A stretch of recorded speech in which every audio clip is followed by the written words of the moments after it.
ಅತ್ಯಂತ ಅಪರೂಪವಾದಂತಹ ಒಂದು ಪ್ರಕರಣ HMT ಜಮೀನು ವಿವಾದದಲ್ಲಿ ಮೊದಲ ತಲೆದಂಡ ಆಗಿದೆ. ದಕ್ಷ IFS ಅಧಿಕಾರಿ ಗೋಕುಲ್ ಅಮಾನತಾಗಿದ್ದಾರೆ. ಮೊನ್ನೆಯಷ್ಟೇ ಗೋಕುಲ್ ಬಗ್ಗೆ ವಿಸ್ತೃತವಾದಂತಹ ವರದಿಯನ್ನು ನಿಮ್ಮ ಫ್ರೀಡಂ ಟಿವಿ ವರದಿ ಮಾಡಿತ್ತು. HMT ಜಮೀನು ವಿವಾದದಲ್ಲಿ ಮೊದಲ ತಲೆದಂಡ ಆಗಿದೆ. ದಕ್ಷ IFS ಅಧಿಕಾರಿ ಗೋಕುಲ್ ಅಮಾನತಾಗಿದ್ದಾರೆ ಎನ್ನುವಂಥ ಮಾಹಿತಿ. ತನಿಖೆ ಬಾಕಿ ಇರುವಂತೆಯೇ ಸರ್ಕಾರದಿಂದ ಆತುರದ ಕ್ರಮ ಯಾಕೆ ಅನ್ನೋದೇ ಅರ್ಥ ಆಗ್ತಾ ಇಲ್ಲ. ಅಪರ ಮುಖ್ಯ ಪ್ರಧಾನ ಅರಣ್ಯ ಸಂರಕ್ಷಣಾಧಿಕಾರಿ R ಗೋಕುಲ್ ಸಸ್ಪೆಂಡ್ ಆಗಿದ್ದಾರೆ. ಅಮಾನತು ಅವಧಿಯಲ್ಲಿ ಕೇಂದ್ರ ಸ್ಥಾನ ತೊರೆಯುವಂತಿಲ್ಲ ಎಂಬ ಕಂಡೀಷನ್ ಇದೆ. ಆ ಕಂಡೀಷನ್ ಮೇಲೆ ಬೆಂಕಿ ಇಟ್ಟು ಕೊಳ್ಳಿ ಇಟ್ಟು ಸುಟ್ಟು ಹಾಕಿ ಈಗ ಅಮಾನತು ಮಾಡಿದ್ದಾರೆ. ಒಂದೊಮ್ಮೆ ಕೇಂದ್ರ ಸ್ಥಾನ ಬಿಡುವುದೇ ಆದರೆ ಅದಕ್ಕೊಂದಷ್ಟು ರಿವಾಜುಗಳಿದ್ದಾವೆ. ಪ್ರಧಾನ ಕಾರ್ಯದರ್ಶಿ ಸರಿಸಮಾನವಾದಂಥ ಹುದ್ದೆಯಲ್ಲಿದ್ದ ಗೋಕುಲ್ ಸಸ್ಪೆಂಡ್ ಆಗಿದ್ದಾರೆ.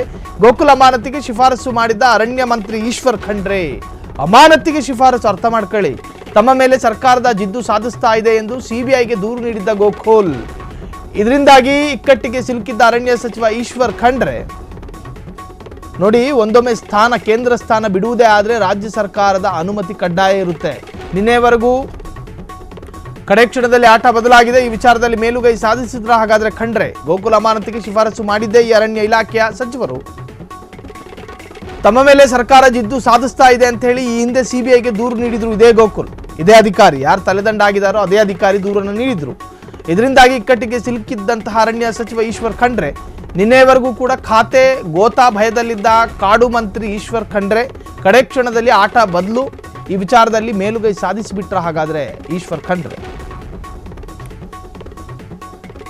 HMT ಜಮೀನು ವಿವಾದಕ್ಕೆ ಸಂಬಂಧಪಟ್ಟ ಹಾಗೆ ಅದನ್ನ ಪ್ರೈವೇಟ್ ವ್ಯಕ್ತಿಗಳಿಗೆ ಮಾರಾಟ ಮಾಡಲಾಗಿದೆ ಎನ್ನುವಂತಹ ಆರೋಪ, ಖಾಸಗಿ ವ್ಯಕ್ತಿಗಳಿಗೆ ಪರಭಾರೆ ಮಾಡೋದಕ್ಕೆ ಬೋಗಸ್ ದಾಖಲೆಗಳನ್ನ ಸೃಷ್ಟಿ ಮಾಡಿಕೊಳ್ಳಲಾಗಿತ್ತ.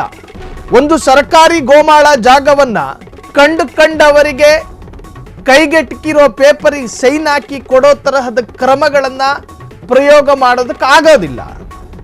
ಅದು ಮಾವನ ಮನೆಯಿಂದ ವರದಕ್ಷಿಣೆ ರೂಪದಲ್ಲಿ ಸಿಕ್ಕಿರೋ ಜಮೀನು ಅಲ್ವಲ್ಲ, ಸರ್ಕಾರಿ ಜಾಗ. ಸೊ ಇದರಲ್ಲಿ ಏನೋ ಒಂದು ಅಕ್ರಮದ ವಾಸನೆ ಬಡಿತಾ ಇದೆ ಅಂತ ಹೇಳಿ IFS ಅಧಿಕಾರಿ ಗೋಕುಲ್ ಅವರಿಗೆ ಒಂದು ಅನುಮಾನ ಬಂದಿದೆ.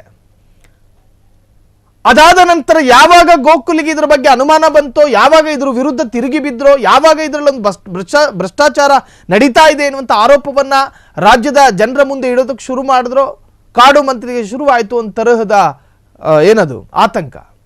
ಅದಾದ ನಂತರ ಬೇರೆ ಬೇರೆ ತರಹದಲ್ಲಿ ಅವರಿಗೆ ಸರ್ಕಾರಿ ರೂಪದ ಒತ್ತಡಗಳನ್ನು ಹೇರೋದಕ್ಕೂ ಕೂಡ ಪ್ರಯತ್ನ ಪಟ್ಟರು. ಆದರೆ ಗೋಕುಲ್ ಅದರಲ್ಲಿ ವಿಮುಖರಾಗಿಲ್ಲ. ಗೋಕುಲ್ ಸಿಡಿದು ನಿಂತರು. CBI ಮೊರೆ ಹೋಯ್ತು. ನನಗೆ ಅಂಗರಕ್ಷಕರು ಬೇಕು ಅನ್ನೋ ಹಂತಕ್ಕೂ ಬಂದರು ಯಾರು? ಗೋಕುಲ್. ನನಗೆ ಪ್ರಾಣ ಬೆದರಿಕೆ ಇದೆ. ನಾವು ಈ ಹಿಂದೆ ವಿಸ್ತೃತವಾದಂತಹ ಸುದ್ದಿಯನ್ನು ಬಿತ್ತರ ಮಾಡಿದ್ವಿ. ಗೋಕುಲ್ ಆ ತರಹ ತಿರುಗಿ ಬೀಳ್ತಾ ಇದ್ದ ಹಾಗೆ ಕಾಡು ಮಂತ್ರಿಗೆ ಇನ್ನಿಲ್ಲದ ಕಾಟ, ಕಾಡು ಮಂತ್ರಿ ಹೃದಯದಲ್ಲಿ ಭಯ. ಹಾಲಿ ಸಂಸದನ ತಂದೆ ಕಾಡು ಮಂತ್ರಿ ಈಶ್ವರ್ ಖಂಡ್ರೆ.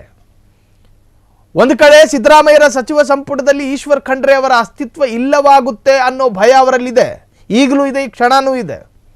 ಇನ್ನೊಂದು 10-15 ದಿವಸದಲ್ಲಿ ಒಂದು ವೇಳೆ ಸಿದ್ದರಾಮಯ್ಯರ ಸಚಿವ ಸಂಪುಟ ಕ್ಯಾಬಿನೆಟ್ಗೆ ಬೈಪಾಸ್ ಸರ್ಜರಿ ಆದರೆ ಮೊದಲು ಸ್ಟೆಂಟ್ ಬೀಳೋದು ಕಾಡು ಮಂತ್ರಿಗೆ. ಹೌದು. ಸೊ ಈಗ ಗೋಕುಲ್ ಅವರ ತಲೆದಂಡ ಆಗಿದೆ ಅನ್ನೋ ಮಾಹಿತಿ ಲಭ್ಯವಾಗ್ತಾ ಇದೆ. ಹಾಗಾದ್ರೆ ಈ ವಿಚಾರದಲ್ಲಿ ಈಶ್ವರ್ ಖಂಡ್ರೆ ಮೇಲುಗೈ ಸಾಧಿಸಿದ್ರ? ನಂದೇ ನಡೀಬೇಕು ಅಂತ ಜಿದ್ದಿಗೆ ಬಿದ್ದಿದ್ದ ಕಾಡು ಮಂತ್ರಿ ಅವರದ್ದೇ ನಡೆಯುವಂತೆ ಪರಿಶ್ರಮ ಪಟ್ರ, ಆ ಪರಿಶ್ರಮದಲ್ಲಿ ಸಫಲತೆ ಕಂಡ್ರ? ಹಾಗಾದ್ರೆ ಪ್ರಾಮಾಣಿಕ ಅಧಿಕಾರ ತಲೆದಂಡ ಆಯಿತು. ಈ ಬಗ್ಗೆ ಮಾತನಾಡೋದಕ್ಕೂ ಯಾರಿಗೂ ಸಾಧ್ಯ ಇಲ್ಲ. ಕಾರಣ ಅಧಿಕಾರ ಇದ್ದವರ ದುರುದ್ದೇಶಗಳು ಈಡೇರ್ತಾ ಇದೆ. ಅಧಿಕಾರವನ್ನ ಬಳಸಿಕೊಂಡು ತನ್ನ ದುರುದ್ದೇಶವನ್ನು ಈಡೇರಿಸ್ಕೊಂಡ್ರ ಯಾರು? ಫಾರೆಸ್ಟ್ ಮಿನಿಸ್ಟರ್ ಸಾಕ್ಷಾಲ್ ಈಶ್ವರ್ ಖಂಡ್ರೆ. ಸೊ ಈಗ ಪ್ರಾಮಾಣಿಕ ಅಧಿಕಾರಿ ಗೋಕುಲ್ ಅವರ ತಲೆದಂಡ ಆಗಿದೆ. ಸೊ ಈ ಪ್ರಕರಣ ಮುಂದೆ ಬೇರೆ ಬೇರೆ ಮಜಲನ್ನ ದಾಟಿ ರಾಜಕೀಯ ಚರ್ಚೆಗೂ ಕೂಡ ಕಾರಣವಾಗಬಹುದು ಎಂದು ಹೇಳಲಾಗ್ತಾ ಇದೆ. ಕ್ಷಣ ಕ್ಷಣದ ಸುದ್ದಿಗಳಿಗಾಗಿ ಫ್ರೀಡಂ ಟಿವಿ ಸಬ್ಸ್ಕ್ರೈಬ್ ಮಾಡಿ, ಲೈಕ್ ಮಾಡಿ ಹಾಗೂ ಫಾಲೋ ಮಾಡಿ. ಹೊಸ ಸುದ್ದಿಗಳ ನೋಟಿಫಿಕೇಶನ್ಗಾಗಿ ಬೆಲ್ ಐಕಾನ್ ಮೇಲೆ ಕ್ಲಿಕ್ ಮಾಡಿ.